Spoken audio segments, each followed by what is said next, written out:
My story pics part 1 or 2. இன்றைக்கி மார்னிங்கே ஒரு ஃபோன் ரிங் ஆச்சு. அக்கா, ப்ரௌனி அவைலபிளாக இருக்கா? டெலிவரி இன்றைக்கே பண்ணிடுவீங்களா? எக்ஸ்ட்ரா சாக்லேட்ஸ் ஆட் பண்ணி தரீங்களா அப்படின்னு சொல்லிட்டு. சரி அப்படின்னு சொல்லிட்டு நானும் ஏப்ரான் போட்டு ஸ்டார்ட் பண்ணிட்டேன். அந்த பக்கம் சாக்லேட் மெல்ட் ஆகுது, இந்த பக்கம் பட்டரோட மிக்ஸ் பண்ணோம். ஹானஸ்ட்டாக சொல்லணும்னு வச்சுக்கோங்களேன், இதுதான் என்னோடய பயங்கரமான தெரப்பி. இதெல்லாம் அனுப்பும்போது அவங்க அந்த பாக்ஸ் ஓப்பன் பண்ணும்போது அங்கே ஒரு ஸ்மைல் கொடுத்துட்டு ப்ரௌனி சூப்பர் அப்படின்னு ஒரு மெசேஜ் அனுப்புவாங்க தெரியுமா? இதை தவிர என்ன வேணும் எனக்கு லைஃப்பில், அந்த மாதிரி இருக்கும். This is the best therapy in my kitchen.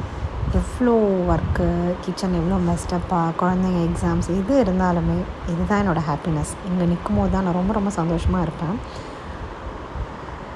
உங்களுக்கு வீட்டில் என்ன ஒர்க் பண்ணும்போது சந்தோஷத்தை கொடுக்குதுன்னு சொல்லி மறக்காமல் கமெண்ட் பண்ணுங்கள். உங்களுக்கும் இந்த மாதிரி ப்ரௌனிஸ் வேணும், ரீசேல் பண்ணணும், ஷாப்ஸ்க்கு வேணும் அப்படின்னாலும் மறக்காமல் கமெண்ட் பண்ணுங்கள். உங்களுக்கு எக்ஸ்ட்ரா டிஸ்கவுண்ட் அண்ட் ப்ரைஸஸில் நாங்கள் கொடுக்குறோம். Custom cakes, cookies, muffins, brownies எல்லாமே ஆர்டர் பண்ணணுன்னா இன்ஸ்டாகிராமில் மெசேஜ் பண்ணுங்கள், இல்லை வாட்ஸ்அப்பில் டைரெக்டாக பிங் பண்ணுங்கள். Thank you, bye bye, do follow as.